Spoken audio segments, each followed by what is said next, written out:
looking at you, kid. You're gonna need a bigger boat. Right, Mr. DeMille, I'm ready for my close-up. I'll have what she's having. Boss will be with you, always. I have a feeling we're not in Kansas anymore.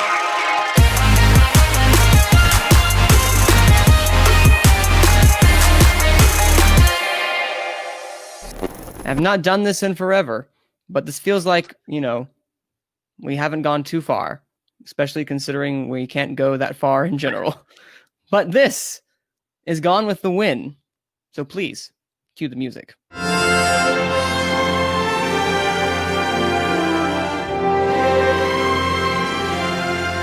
I'm playing it in my head right now, and it's already fantastic. I'm putting it in post, but it already sounds great. I haven't heard that in a long time. Hey, everybody, welcome to Gone with the Wind, the show about award shows where we talk about, you guessed it, award shows, because award shows are coming back. They have a little ways to go, but they are indeed coming back.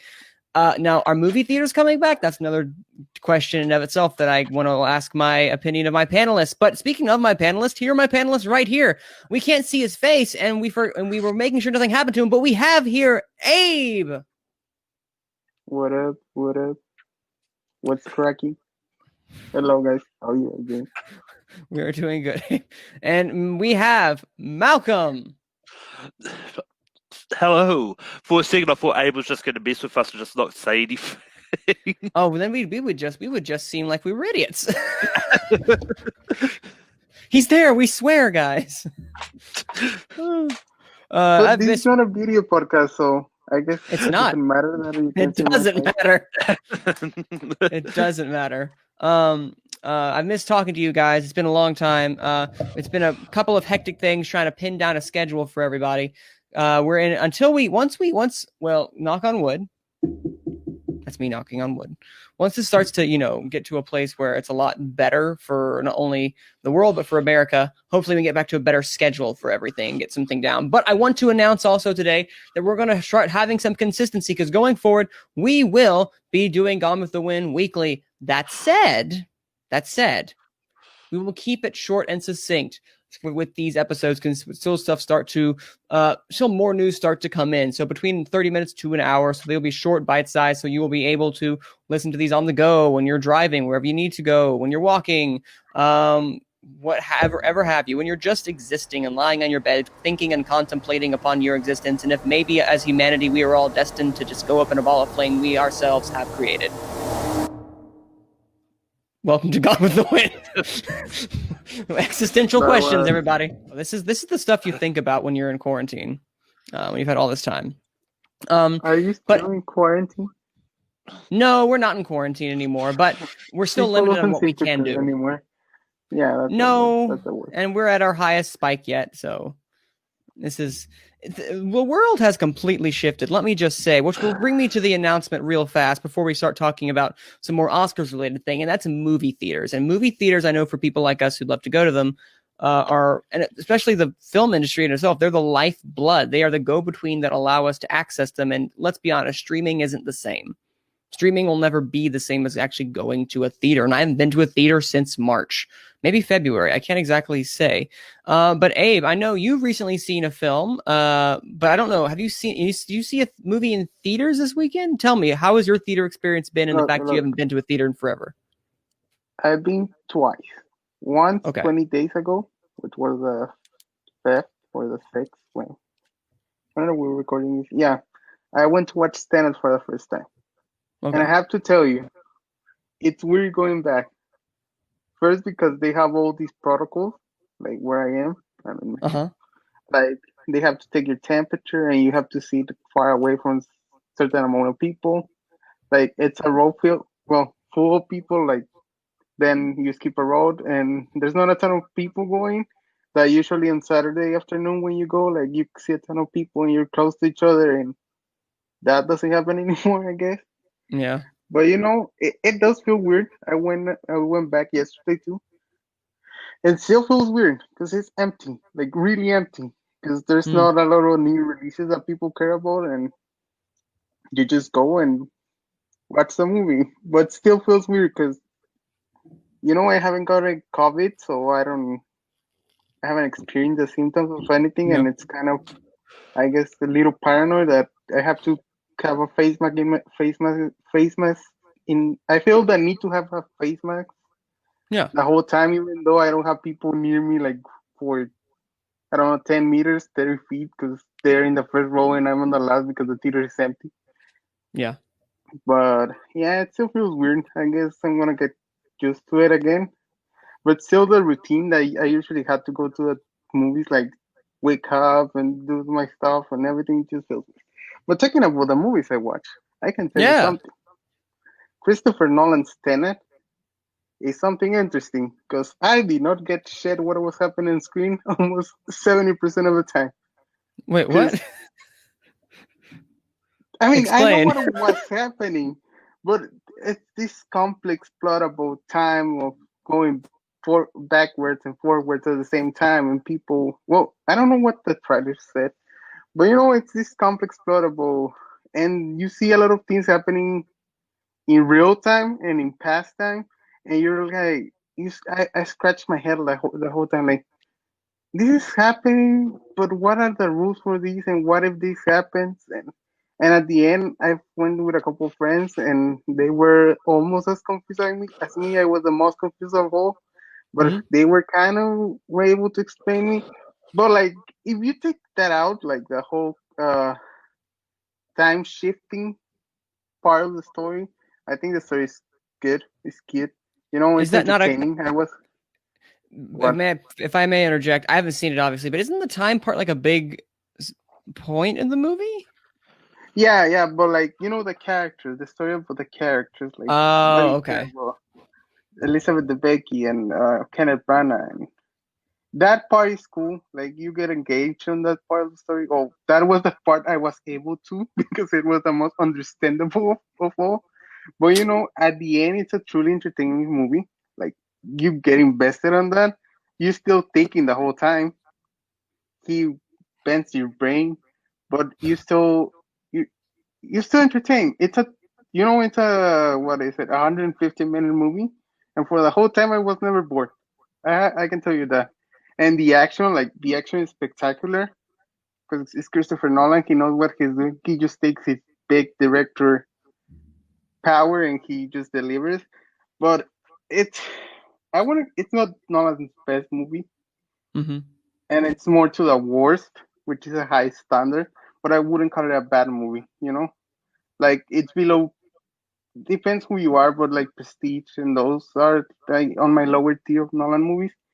But it's like it's above mediocre, but it's pretty average at the end. Like that it tries to do so much with the plot and the time shifting and everything that you just gets lost. Like I did. Like probably if I watch it 3 4 more times and be able like to process the whole movie, I will give it a better score maybe. Or but for right now, not really. And I watched other films, which was Trolls World Tour and Scooby and Scoob, but Uh, then they weren't that good, so we don't have to talk about. we're kind of dry on quality films so far this year, new films at least. Well, I mean, new I films. I thought I thought Scoop was a fun movie. I don't think it was I a bad mean, movie. I mean, yeah, it was fun, but it was not like the greatest thing that I think we're talking about. Well, then, if you would like to interject, Malcolm, you saw Scoob, correct? But how, in addition, defend Scoob against Abe, um, but also like, how have your movie experience been? Because obviously, again, people know you're in New Zealand and things are different. How has your experience been in the theaters? Well, I mean, it's I mean, like it's just been like it's gone sort of at the moment. It's about the same. Like during lockdown, like when they were closed, like when they were starting to open up again, like it was just pretty much the same sort of thing. Just um, you had to have so much gap between people in the cinema. Like they couldn't have a full cinema, but like now it's all sort of uh, essentially back to normal for now. But yeah, and I mean like with Scoob, like, well, I still like everyone's saying Scoob's one of the worst movies this year. It's not. It just tried to do too much. Like it's fine. Like for a kids movie, I think a lot of kids will probably get more enjoyment out of it than the ones that may have grown up with Scooby. Because I grew up with Scooby and all that, and um, I mean, the best way to do it is they tried to do a Justice League with the Hanna-Barbera universe, Interesting. but without doing individual movies beforehand. They just tried to do it all in this one movie to try and launch a cinematic universe. That's probably the best way of describing it. Is that how you would describe it?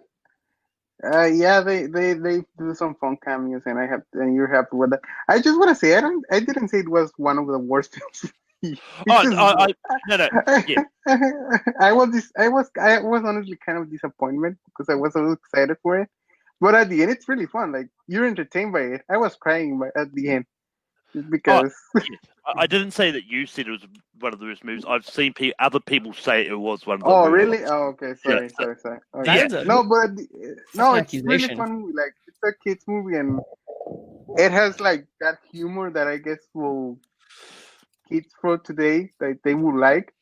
But I got the jokes. But I was like, yeah, probably my nephew from 8-year-old nephew will like that. Me probably was not gonna laugh that hard at that joke or whatever. But at the end, it's really entertaining. I think it's beautifully animated.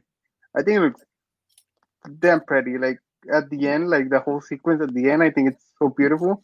But just know it doesn't have like the story, the meat that you want from whatever movie you're watching. You want to get engaged. But it's Scooby Doo. Like they deliver on that part. Like the characters are the characters. Like you feel the essence from those characters. Like to the early cartoons from the 60s that you watch as a kid reruns. But yeah. And I still need to watch it because I'm also a fan of Scooby Doo. I think Scooby Doo is one of those cartoons that kind of transcends generations, obviously, because it's still being used to this day. And I've never been the biggest fan of like modern. Like, did you guys ever watch Scooby Doo Mystery Incorporated? Yes.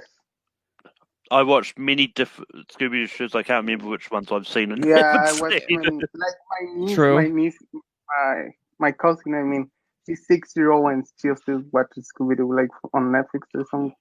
Yeah. There's some episodes on Netflix and she still does. Yeah, but I watched like every single version, almost pretty much. So yeah, what's really sad to me because I kept seeing the movie Scoob, and the first thing I thought was like, well, these aren't the voice actors that I'm used to. As I know that there's a very particular voice actors we use quite a lot. Did that throw you guys off at all watching it? Well, I watched it in Spanish, and there were the things. There you go. I mean, the people that they got for the voices, like Zac Efron as Fred, and all that, they fit the characters well. Like at first, like it was a little bit jarring that it wasn't the same ones, but like then after a while, I got used to it. Like I think the one noticeable one, is the one that complained about not being cast as his own role, and this is Shaggy. Wolf thought I did a good job of Shaggy. I know a lot of people still think they should have got Matthew Lillard back, considering he's quote unquote the voice of Shaggy in the animated stuff now as well. But I mean, Wolf thought I did a good job, and it's one of those ones that I mean. It's pretty obvious they want to make these kind of films a franchise of the people they got, and also there's this. Well, it's not a sequence, but like the end credits, like sometimes end credits tell you a story of what happened after the movie. You see, like they want to plant those seeds in it of what they do. Like they have that intention, and I guess that explains the cast, but yeah. And I'll one day I'll get back and be like, oh yeah, Scoob's on. I'll give it a watch one day, but that day is definitely not today. Yeah. With a lot of these movies that are going to streaming, like Artist Fowl, Scoob, that could although I don't want to see a sequel to Artist Fowl after seeing what they did with the first book, but anyway, it's going to be interesting to see if those ones get a sequel because we all know like the box office dictates on if they get a sequel, but if it wasn't released in the cinemas, that's going to be a different story because there is no box office that they can sort it. All they have is the sales of it on. Then a lot of people probably might wait till it comes free on streaming services eventually. So. Yeah, and I think that's something to look out for because obviously, like remember when back in the beginning of the year when Trolls World Tour, is that what it was called? Yeah. Second one? Yeah. That when that first happened, and then they transitioned it to streaming services, we were like, "What is this?" And they started to actually make a profit. I don't know how it was equivalent to if it was gone into theaters, but I'd like to see, like where some of the other things are now when they, so when they now that they've started to actually make those decisions and move things directly to streaming. Like I heard something that that Warner Brothers was thinking about for like 600 million was thinking about taking No Time to Die to a streaming service, selling it for then. Yeah, that rumors just came out sort of really recently. Yeah. And unless they announce it's going straight to streaming, I don't believe it. Oh, I don't believe it either. I mean, I kind of believe that they might be trying to have that as the opening price, which means they don't want it to go to stream. They want to put the price up and so high. No, the thing is, the headline says, or the story said, they tried, not like they're doing it. Yeah. Like they actually tried, and a deal wasn't reached, I guess. But just the fact that $600 million for putting a movie in streaming, like, and how much do you have to sell it? And I'm sure that it's need to be profitable. What I was going to say, Abe, is like I'm sure that I agree. I think the conversation were had, but I don't know if it went that far because I'm thinking they might have brought someone in and they were like, "Hey, maybe we could do this," and they're like, "Maybe not." And then someone who was like an aide or someone who was there or released it to the press or whatnot, because I think they wanted to keep this like behind closed doors. The fact that they might have been thinking about to do this because this is James Bond. This is still one of the biggest money makers for Warner Brothers, and they were like, "We're not going to let this go without a buttload of cash." Yeah, and it's one of those ones for this talk to sort of come out, especially a few weeks after they announced that they're moving it to April next year. I think they said is weird because one, why announce that they're moving it to April if they're thinking of doing it to streaming later anyway?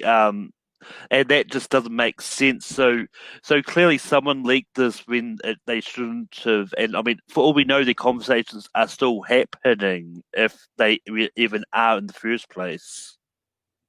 Yeah, because they said so in the article that I read that they reached out to a comment saying we're not going to comment upon rumors at this point, and I don't think they're going to comment unless something actually does happen. Yeah, it's why I hate a lot of like YouTube channels that report on news like that, because I mean and I don't mean to throw like the Schmodown under the bus, but like SEN did this. Like their main thumbnail was about No Time to Die potentially going to streaming, which at this stage it is just rumors. Like if it was fact, then that's a different story altogether. But yeah. And I think that's another big thing where, then you get into the idea of like, click that thumbnail or like, click this headline or that article, share that article. And I think the idea of getting into the rumor mill, which is not a bad thing. I think rumor discussion is good, but, you should preface this rumor and make sure people are aware of it. And, because this is a rumor that has not been verified by any sources other than the fact that, unless it has been verified, and by the time this might come out, it might be verified, and I will eat my shoe or what have you. But until then, I highly doubt it's going to happen. I'm sure the talks were had, but I don't think, and I don't foresee this transpiring for Warner Brothers unless they get into a very dire situation where they're strapped on cash.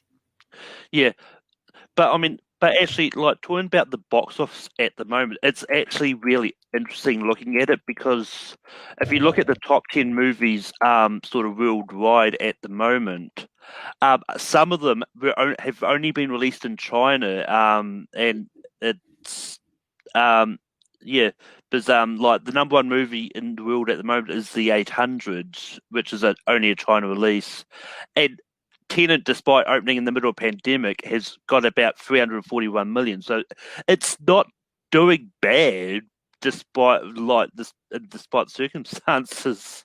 Yeah. I mean, what they've said about Tenet is that they're going for the long run. This movie's gonna keep being in theaters as they go opening right now around the world and everything. Like I know it's been like in Mexico they started opening theaters like since early September. And it's been there like the whole time, and it has the daily. And when I watch it, like theaters are at 30%. Like it was full. That 30% was full of people.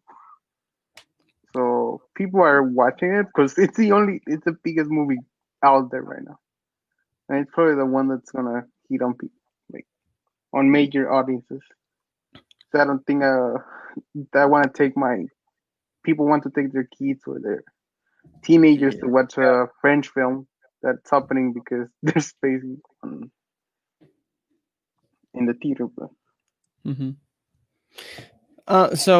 But yeah, that's the state of the theaters right now. And it's just to clap it off on for me as well too. For me, Regal is my theater. It's the one that I've gone to, and there's a couple of them in this area. I was a Regal Crown member. I had their, $18 a month subscription where I can see as many as I want. Now they've shut up. Well, today is the unless something happens within the up posting of this, but Sunday, October 25th, they are currently temporarily closed. It was a rumor at first, and now it's actually something that is transpiring, and it's like, it's disheartening. I'm looking forward to seeing what them opening back up, but I will need to see something, and I think they need to see something from movie theaters, because movie theaters have been hurt hard recently. Like the Hollywood industry has been hurt hard, and they are hurting, especially those individuals who are crew members or like those who are below the line and need actually the paycheck to paycheck. And I'm just kind of hoping and praying that something happens, especially when it comes to over here in America, that Congress will act and provide some stimulus checks. So I know no one's listening to this podcast in Congress, and this is the one time we'll get political, but something along the lines where we can actually have some stimulus coming for the Hollywood and the movie theaters, especially because these movie theaters around me are starting to close down, and it's going to be sad in the day when we may not have movie theaters to go into. Just that day is full of dread for me, and I don't want to possibly live in that world. I really hope that day doesn't come. And I think, if I remember rightly from what I've read, I think like Regal said that they're only going to open up again until the production companies can ensure that that they're going to get a good stream of movies, which at the moment is looking like they're going to be at least closed until December, because I think the next major release next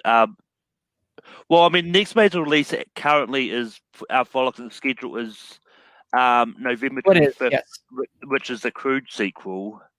But then again, after that, there's a whole bunch of not a lot again until Wonder Woman 84, which who knows what next year's going to look like. So it's looking like until Wonder Woman opens, that's probably going to be when Regal might open up again. Mm. Also, I honestly don't see Wonder Woman opening because of the situation right now. Like, as long as the United States are in that situation, you cannot release major films. And like Patty Jenkins says, like, she doesn't want to put them all in streaming. Like, they want it to be a theatrical experience.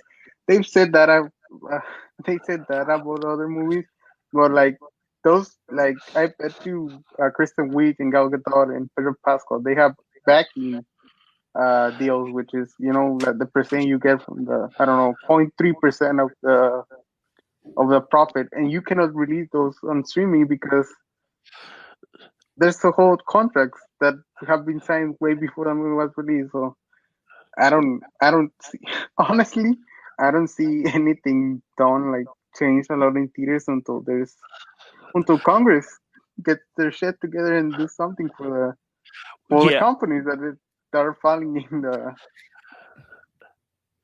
And that's not gonna happen until after the election. And after the election, if that administration changes, it's not gonna happen until January, because I don't think the current one, will want to keep working because of the leader. It's the whole politics. Yeah. And that's the sad thing. It's become a political game. Go ahead, Malcolm. Yeah, no. I mean, I do totally agree. Like, I mean, it's one of those ones. Like, I'm going to keep hope that Wonder Woman is going to be the one that comes in and actually gets to open in December, because it's still a way away yet. 2 months away, but like, who knows what can happen between then. But it's one of those ones like I've also been of the belief that if it's still not good by then, it's probably going to move. I mean, like Patty Jenkins, when all the talking about rumors of streaming like No Time to Die, Wonder Woman 84 was another one that got hit by a lot of rumors that got out there. Mhm. And Patty Jenkins has come out saying that is not happening. We want this in cinemas. The theatrical experience is important. So It is.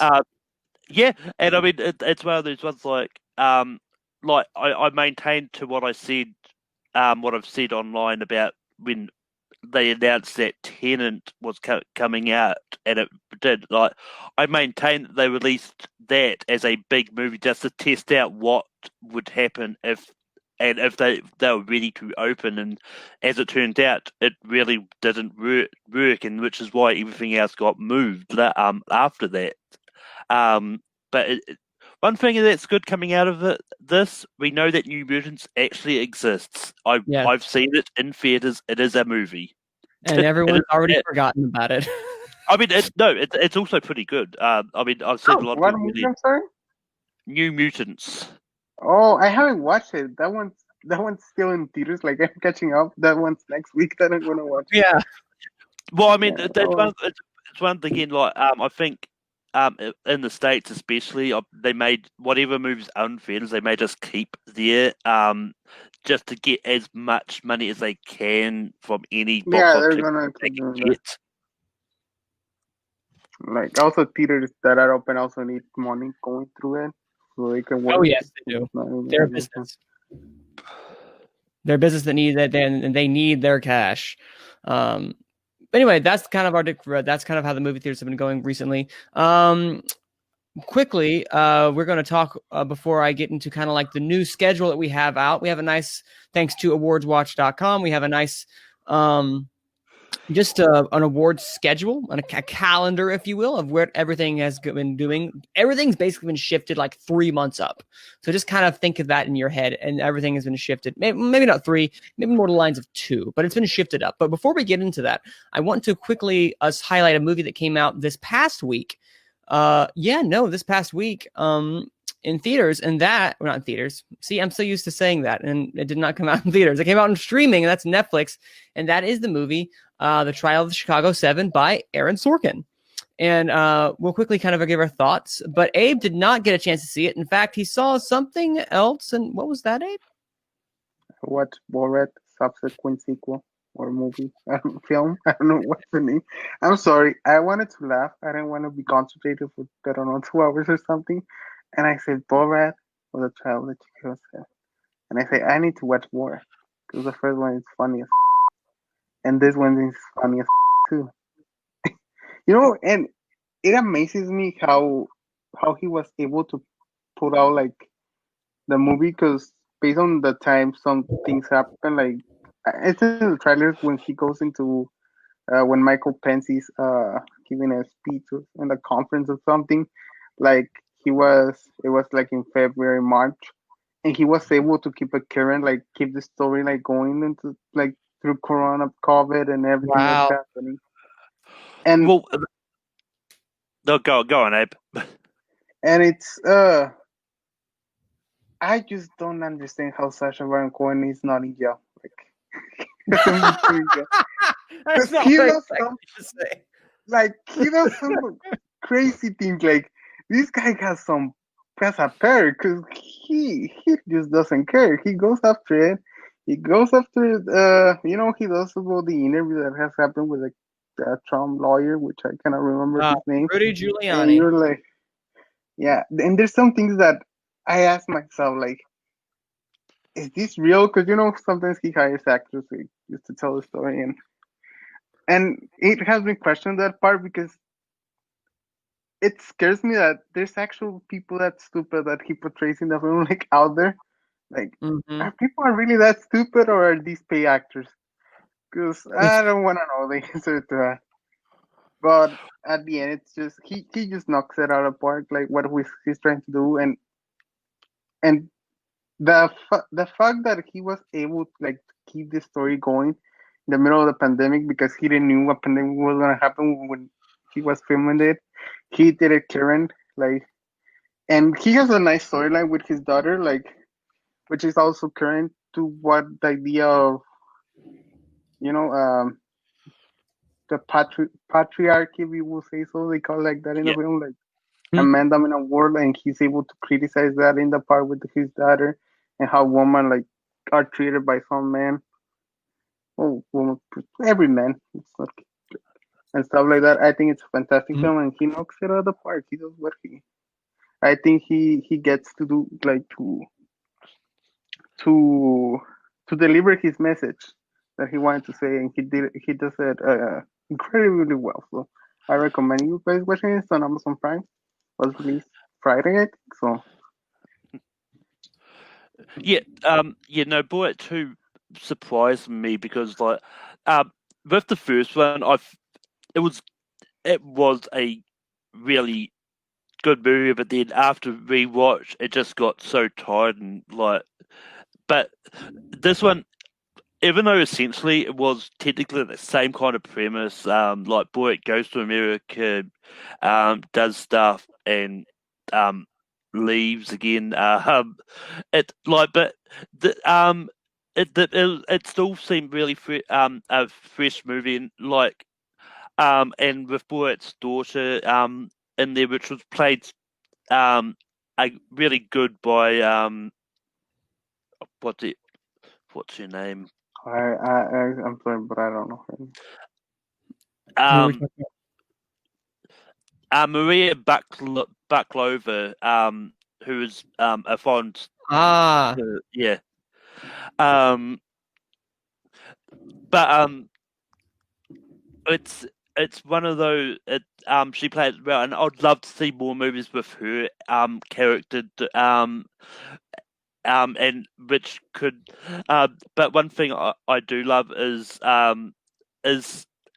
Sasha Baron Cohen got exactly what he wanted, like the response he wanted from Donald Trump, because Donald Trump did tweet out going that he finds Sasha Baron Cohen a phony and a creep, and he doesn't find him funny, which led Sasha Baron Cohen to respond by going, Donald, I appreciate the free publicity for Borat. I admit I don't find you funny either, but yet the whole world laughs at you. I'm always looking for people to play racist buffoons, and you'll need a job after January 20. Let's talk. Oh, look at him, looking after him. Like, oh, hey, I got a job for you, sir. So, I mean, it's one of those ones like, it's getting the response that he wanted out of Trump and that, and I mean, I don't know if this is going to do anything to help change it, but it might encourage more people to vote because that is essentially what this is about. Now, interestingly enough, am I about to admit this? I have not seen the original Borat all the way through. I have only seen bits and pieces here and there, and I have not seen it. But when I saw this was coming out, I did not know this was coming out until like a couple weeks before it was actually going to be released on Netflix. And I mean, nobody knew. No one knew. Okay, good. I was like, how have I not heard about this? Well, yeah, but it's funny because apparently it's been filmed in a lot of secret all through quarantine, all through this year. But yet a lot of the stuff, from what I've heard, actually did make the news because apparently his thing at Pence Rally, I think from what I've heard, it was in the news, but no one knew it was him. Oh, like I see. Many of those things that he does publicly, like I was reading about Bruno. Have you guys watched Bruno? No, I have not. I have. Well, it's not. Yeah. Oh yeah, but at the end, like the scene where he's like in the cage match, like that made the news way before the movie was released. Like he has that, like his movies, like these kind of films, like have the tendency to do that stuff. So it's not surprising that Pence thing make the news. And I bet you when he's saying stuff like that. I mean, you see it in the film where he's walking and people are interacting with him, like they're reacting to him because they know it's him. So. Oh yeah, just like it's one of those ones like. So I was reading about the filming and they did mention about a couple of those making news, but yet because Borat was doing disguises because of the success of the last one. No one knew who it was, and but now this movie's out. There's like, oh, so of course that makes sense now. It's like, I'm now interested in seeing how this turns out. Because I'm currently just reading a little bit about it over here and just kind of like, all this really happened? What? yeah. Watch the movie. Watch the movie, and then go ahead and read the movie. I will. Yeah, I mean it's one of those ones with and I'm not going to spoil the last scene because it does take a different turn from there, and which includes a cameo which I did not expect in with what the story was about. So wow. Anyway, moving on from Borat, as he called it. What was it called? It's not Borat 2. it's Borat's subsequent so- movie film delivery a prestigious spy to premiere for make glorious benefit of Kazakhstan or something to that extent. Exactly. Yeah. I mean, and it's quite funny because when it was first announced, like, they fake leaked the title that it was going to be delivery of a pornographic monkey to Mikhail Pence. But then it came out as like, oh, but that's actually the title. That makes sense. One glorious nation of Kazakhstan. Yes, there you go. Okay.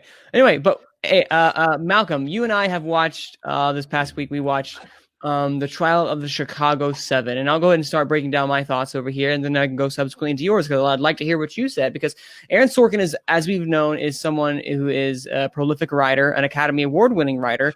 And an Emmy Award-winning writer of The West Wing fame, which I love. Again, I watched this all over quarantine. I adore that show. Fantastic. I love Aaron Sorkin. Steve Jobs is one of my favorite written films. And I do love The Social Network too, another fantastic Fincher film. He can do a lot. He's almost can do no wrong when it comes to the screenplays that he writes. Of course, there are some failings that he has as a writer, but the dialogue he writes specifically and how he delivers the dialogue is incredibly sharp, witty, snappy, and very engaging to the viewer. And this was no exception, particularly the editors and how the directing of Sorkin managed to managed to flow with that. I think because this is his second film that he has created. And the first film he had, which was Molly's Game, which I enjoy Molly's Game, but it's not exactly one that I go back to on a regular basis that I could see. This one, there's a story to it that I could go back and finding myself watching on a regular basis because there was a lot of great parallels, whether it be intentional or not, that he showed even to today's day and age with the Democratic riots of 1668. And I think he's grown a lot more as a director from his knowledge that he's done with Molly's Game to this, and especially I was watching it with my girlfriend, and we were just kind of Sasha Baron Cohen. Speaking of him, wait a minute, he appeared. Look at this man. He's appeared in both movies. I just realized that. It's as if he planned it this way. It's like it's planned. He was fantastic in this. And almost every other scene we were laughing at the kind of at his brazen nature and how it contrasts well with Eddie Redmayne, who was also amazing in this. I definitely enjoyed the cast, but where this shone to me was the writing and the editing and the flow of this movie. I don't think it's one of his best films of all time. I think there are a lot of other movies, written films, but I think this is a movie that I'm going to look back on fondly from 2020. What about you, Malcolm? This is one I really enjoyed this as well. And this is one that I didn't know what I was going to expect because like Aaron Sorkin's been one of those ones like it's going to come down to how well you like his writing style and stuff like that because he doesn't write a lot of movies with action-y thing. A lot of his is a lot of talking, so to speak, which definitely works well for what this story was anyway. Because Sorkin does a lot of good when it comes to political stuff and courtroom settings. So, which was good men. And this was fun. Like I enjoyed Michael Keaton in this. Like Eddie Redmayne was good, and Sasha Baron Cohen was excellent. Dave But Rubin yeah. was really good as. Wait, what was his? Is that his name? What's his name? Double check. His last name is Rubin. I know the guy who was. Oh shoot. Bear with me, everybody. Doo-doo-doo. The actors, all the actors, but no, I want to highlight him because I thought he was very, very good as well. That is. While you look for him, can I ask a question? Please go ahead. Okay, so I like Molly's Game. I think it's a very good movie. But I think there's a point in the movie which starts feeling heavy. Like he relies way too much like on the dialogue, and you see the lack of directing experience he has because the film slows down, like, and it becomes kind of repetitive of what he's doing. Does does that happen here? Like, is there a moment in the film that you feel like, oh, this is dragging a little bit too much? But also had well, first off, Jerry Rubin is the person that he played, but Jeremy Strong is the guy who played Jerry Rubin, and he also did fantastic. So I wanted to highlight that. But to your question, well, when you say that his stuff starts to slow down, what example would you say that most fits? Like Molly's Game, would you say? Yeah, I'm talking about Molly's Game because when he writes, like, you have Danny Boyle directing. In case of Jobs, you have The Social Network, like with David Fincher. You get like the direction. They have the rhythm, like. But when I was watching Molly's Game, there's a moment in the film. The movie's longer. Remember, it's like 140 minutes. 140 minutes. Like, there's a point where you said, I think you just go in circles right here. Like, you're relying way too much on the dialogue, like what the characters are saying, and you don't see the story moving along. I think that comes from the directing more than the screenwriting. The director would have said, "I'm gonna cut this. This doesn't work." That. Do you see that in this film? Like he grows as a director in comparison to Molly's Game. I don't think that. I don't think so. I think this is a lot more succinct as well. It's only about. It's 2 hours and. It's 2 hours and 10 minutes, I believe. But yes, I never felt the length because he always manages to keep it at, like, of course there were some scenes where they were not as good as other scenes, but I don't feel like this slowed down in the middle. In fact, I think the middle is when it started to ramp itself up a lot more. He has a really, Aaron Sorkin writes in a very breakneck pace. It's very fast and it's very sharp and witty, and I think that translates over here. But he also, as a director, he's still trying to find his style. I think this was very flat when it comes to directing. It was very, the highlight, of course, as I said, was the writing. But this felt like it was this showcased the writing more because the directing style was not as prominent as, say, a Fincher or a Boyle. Yeah, and I mean it's one of those ones, like, you can easily tell that like Aaron Sorkin is one of those ones that has had experience with writing like plays and stuff like that, because like if you cut, using this one as an example, if you cut it in half, like the first half of a play is always relatively slow, but the second half is always ramped up because they are building to that climax. So I mean. So it's, and I mean, and like Aaron Sorkin, he actually wrote the play adaptation of To Kill a Mockingbird, which from what I've heard is actually really good. But so, Abe, I want you to watch this as soon as you can and let me know if you feel like there's a slowing down, because I've never felt that except for Molly's Game. I want to watch it this week. I promise. Okay, and this is hello, doggy. This is better than Molly's Game, in my opinion. Much better than Molly's Game, and I think his next film he does after this, I think, will also be better than Molly's Game, because I think he's just growing as a filmmaker, and here's hoping. Now, do I see this getting any Oscars? Maybe. This is a weird year, so I don't know. I really don't know. I mean, this like a lot of the movies, this one was definitely going to go to theaters before everything. So I mean, so I definitely think is that this is as much shot as anything else at this point in time. The thing I'll say, though, is that Netflix has a buttload of different movies that they're going to try to push this year. You got the Trial of the Chicago 7. You have actually I'm gonna have a complete list of Netflix releases. One of you guys stall while I search. But this is one that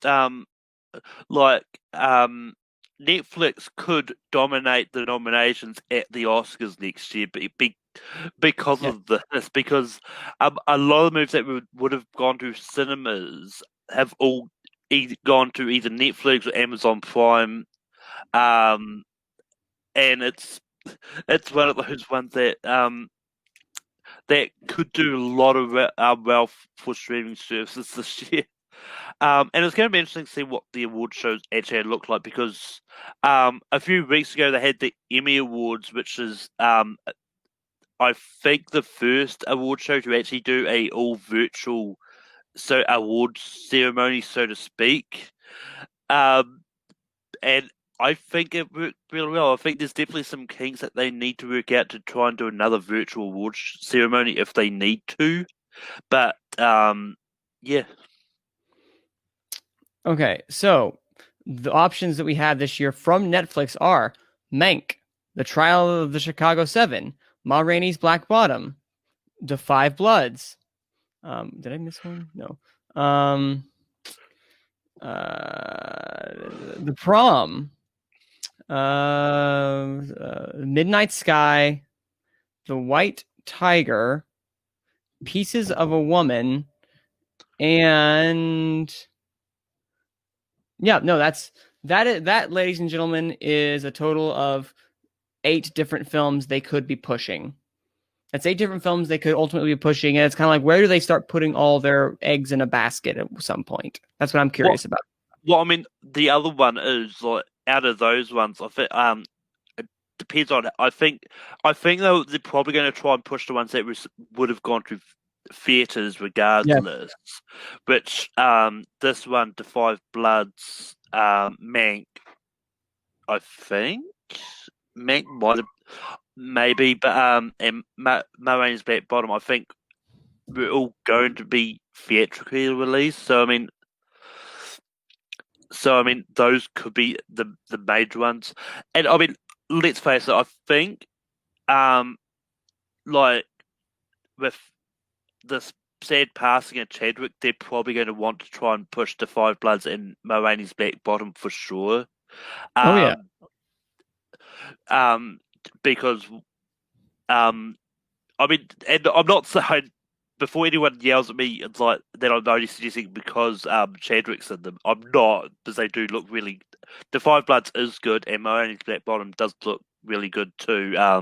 We literally just watched the trailer before this. Yes, we did. But I think it's one of those ones that it's going to get more eyes onto some of Chadwick's work that may not may quite often get underseen. Yeah, and I don't think that he has had an opportunity yet to really truly shine as an actor. The closest thing I think he might have had, Marshall, maybe Marshall 42. Yeah, I was about to say 42, but like he's never been in the conversation as much as he should have been. And I think this is the closest we may get. I'm still looking. I think we would be. I think because of his passing, people are going to be looking a lot more to this performance. I don't think they're going to be like, we have to nominate it. I think they're going to be like, oh, I want to see this performance. And the more eyeballs are seen on a performance, and if it's a good performance, that correlation together, the amount of people who have seen it and the amount of buzz and actual quality of the performance, then there's the shot of an Oscar nomination. Because Netflix has said they're going to campaign Chadwick in a lead, so they're getting ready for that campaign. Yeah, and I think if anything, if they're going to campaign Chadwick as a lead, I think Ma Rainey's Black Bottom is probably the one that they will probably try, because I don't know if I'd class his role in The Five Bloods so much as a lead, as more of the sporting, but it depends on what I really am all fuzzy on what they define as a leader half the time and with the Oscars. No, but I think for the Five Bloods he will go supporting, because I forget the name of the other actor. Is it Gilroy or something like that? Yeah, Delroy Lindo. Oh, there you go. Yeah, he will go lead. Like that's where they have it predicted in Gold Derby and stuff like that. So he will go lead, and Chadwick for the 5 lots will be supporting if they campaign for that. Like, I mean, Jim Carrey for supporting for Dr. Eggman is. Remember when that could have been a possibility if nothing else came out? I mean, it's one of those ones, and also, so I think it's going to be interesting to see how many of those early movies actually get remembered, because, I mean, there's a lot of people going like Ben Affleck for the way back. I think they said Tom Cruise was... Oh, no, it was going to be Tom Cruise for Top Gun, but that's not going to happen anyway. Oh, yeah, no, not anymore. You know what I find interesting is that you said last year that Netflix got their handfuls. Well, this year they had their handfuls. Last year it was the same. They had the two popes. They got The Irishman. They have Marriage Story, and they have a couple. They have Dolomite, and they just went out with one Oscar, like the best supporting actress for Laura Dern. I wonder what strategy they're gonna take like this year for them to be able to walk home at least with two, because last year it was one for supporting actor. I mean, I think that could be why Netflix is picking up like jumped at the chance to pick up movies that the production company decided that they're going to send to theaters, because it's one of those ones like, the more of those movies that would have gone to theaters, and if you get them out in time, then the more opportunity you can have at maybe taking over the Oscars, because I mean, this is one of those weird years. It's like, and they're probably thinking like, well, a lot of movies are going to come to us because they can't go to theaters, so we'll take as much opportunity to pick up as much as we can. Yeah, this is literally the year for Netflix to actually say, all right, we have a shot, guys, at winning Best Picture, because of just the barren nature that is this Oscar season. Like, you guys try to go find some things. It is, and maybe it's just because they haven't had time to campaign, and because everything had to be virtual. But we've not had the same amount of larger movie presence as prior. Like, you have some other ones from like A24, Amazon Studios, Searchlight, or Sony Pictures Classics. Like, you have The Father, you have Minari. Excuse me if I pronounced that wrong. Is it Minari or Minari with Stephen Yeun? Minari. I'm not sure. Okay, well, we will find that out next time. You have stuff like Nomadland, Ammonite from Neon. It's going to be a lot more smaller theaters or smaller production companies going to try to bring this forward when they realize we have this opportunity to do so. Yeah. And apart from at the start of the year, when it was looking like we could get a all-time a future classic like Fantasy Island potentially winning Best Picture. The thing is, like, there's a ton of films that we haven't watched, because Lay Respect, which is the what's the name of this singer? I cannot remember. Whitney Houston is it Whitney Houston's story? Respect. Oh yeah. Yeah, we haven't watched that movie. We haven't watched based to Gold Derby, the new Taika Waititi movie, which has been filmed since last year, and stuff like that. There's a ton of things we haven't watched because studios haven't pulled out the trigger to release those films. Like Netflix can do it because they have the platform, but the other studios, they all need to decide what I'm gonna do with this film. Am I gonna release it in the middle of January? Am I gonna go ahead and do something different? And that's the question. We haven't, it's people say it's an empty field, but like usually movies start, like, there's some surprises that start coming out in September, October, when we're not really sure what's gonna happen, and then we get a Moonlight, then we get a Green Book that come out in the festival, and we'll go and win Best Picture. So I mean, it's not yeah, there's one of those ones like, I'm not necessarily saying it's an empty field, because I mean, it's one of those ones because with the eligibility rule for the Oscars, it's for next year especially.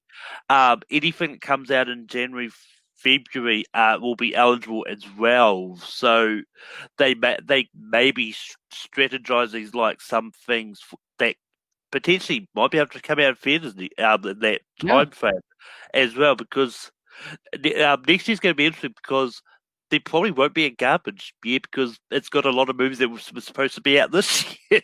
You're right, and I think they're going to have to try to adapt. And I think the best thing they have to do at this time is just to be able to adapt to the new changing climate that we are in.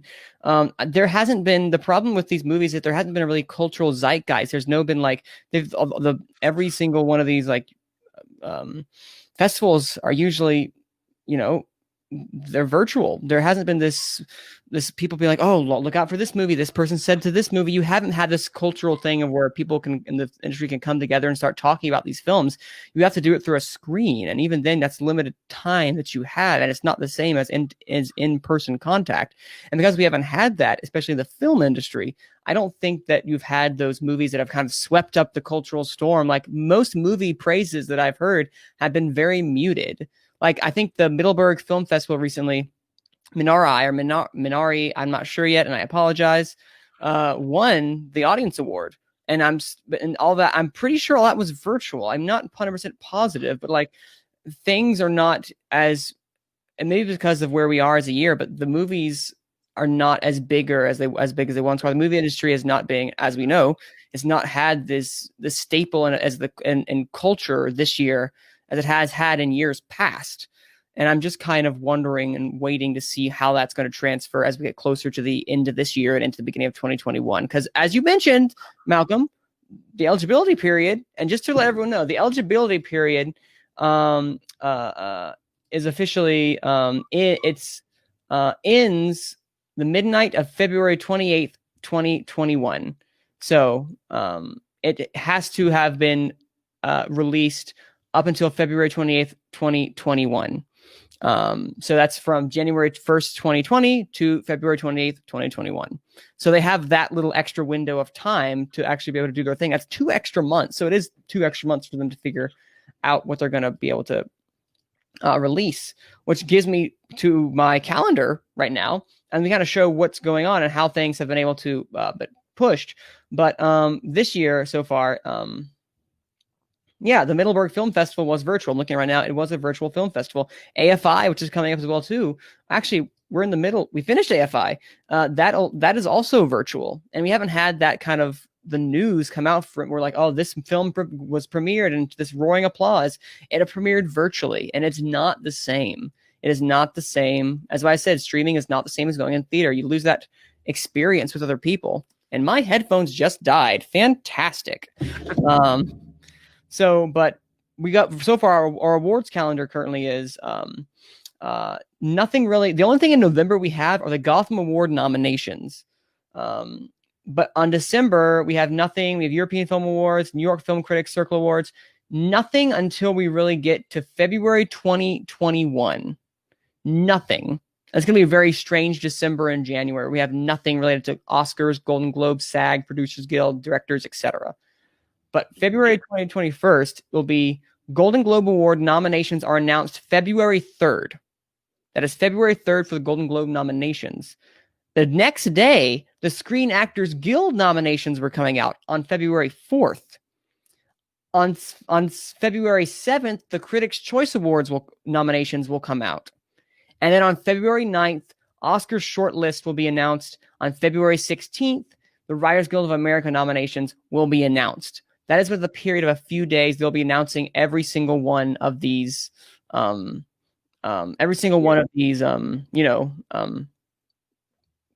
nominations. That's a lot in one period of time. Well, I mean, apparently we do have the New York Film Critics one in December 18 as well. So the New York Film Critics Circle. You are correct. Where was I? And then the Golden Globes again are February 28th. The Oscar nomination voting begins March 5th and it ends March. That can't be right. That's 5 days. The Awards Watch, what are you doing? But February, March 2021, the March 5th, 2021 is when voting begins. And then it says March on March 2021 or March 10th, 2021 is when voting ends. So that's going to be interesting to see how that plays out, because nominations will come out on March 15th, 2021. Yeah, I mean, I mean, maybe they shortened the voting thing just because so much else awards wise is happening as well. Because I don't think they really want to overshadow like anything when they announce them, because they do they like all the time they typically announce the nominations like at least a month before the ceremony. So it's just probably why they for next year they've speed up that process a little bit, because we've closed off the eligibility in the 28th, then doing the voting a week later, announcing them a week later. So. And no, I agree, and I think that's where they're trying to compensate. And then I think they're probably going to, maybe as we get closer to January, they might shift and things might change again. Because obviously, even if we have a vaccine by April of next year, we're not going to have the same type of Oscars we had this year. Yes, question away. Do you guys see them canceling the Oscars? I don't think they should. But do you guys see it happening? I don't think they'll cancel the Oscars. If anything, they'll do what the Emmy Awards did this year and do a virtual Oscar ceremony, because what they did with the Emmys was they had Jimmy. I always get them mixed up. I think it was Jimmy Kimmel on stage, in which they did a really good job editing it, because they edited it as if it was announcing it to an audience, because they cut in the audience clips from last year's Emmy Awards, and then at one point you saw Jimmy Kimmel in the audience as well as on stage. And it's like Jim was like, "Hey, pause that with it." It's like, "How am I in there?" And on stage, and then it's like it all fades away, and you see random cutouts of celebrities, and it's just it's like, oh yeah, that's what no one is actually really here, because everyone's at home with. But anyway, what they did was they sent a bunch of cameras around to all the nominees' houses, so that if they needed to photo them to do their interview, if they were available for whatever reason, then the camera people were there all set up and ready to go regardless. And so I think, if anything, that is what they would do if it can't go ahead as planned. And I think that they're going to have to adapt to the fact that maybe they're not going to be able to bring, unless you're nominated that year, you ain't showing up. And this can't be like a gala. It can't be this grand, but they could get creative with it. Unless you've been nominated and you can bring your +1, but other than that, you can't show up. Sorry, guys. And maybe that's what they have to do. Yeah, because with the Emmy Awards, because what it looked like is each TV show it looked like they had their own sort of private party, so that it was only them plus maybe their families in that room. So they had their own mini sort of gala parties and stuff. So that could be maybe something similar if it's possible. They'll get each movie may have their own sort of party, maybe book out book out a venue or something.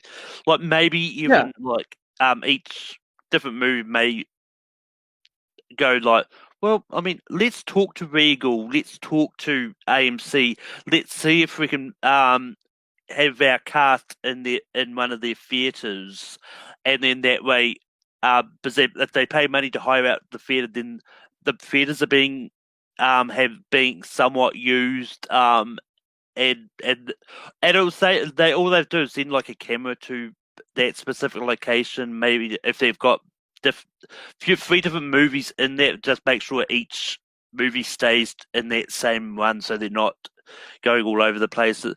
So, I mean, they could get creative and do something like that just to make it look like they're at least sitting in an audience. So No, that's a possibility. I think they have the ability, they have the option now to get creative in how they want to do this, and I think they have some time. They've given themselves 2 extra months to figure out how they're going to do it. Yeah. And maybe by that time things will start to change, but until then, we have to do with what we have so far. Yeah, and I mean, with the Oscars, things are changing, but we'll probably talk about that later. Yes, those new changes are what we'll be talking about later. Because again, we have gone over the hour that I said we would do, and whoopsie daisy, my bad. So I'm gonna try to rein us in, and we're gonna close out today. So Abe, where can the good people find you, Abe? Of course, without stalking you. Follow me on Twitter, Abraham F25. You can follow me on Instagram and Abraham First25, and you cannot add me on Facebook because I don't want it to be your friend, and you don't want to be my friend. And Malcolm. I think I changed it. And you can find me on Take Two. I host Late Night and Rankum. And you can also find me over on Full Metal. I host Full Metal Classic and Full Metal Random. Yeah. And you can follow. Let me try that again, guys. Don't know what came out of my mouth.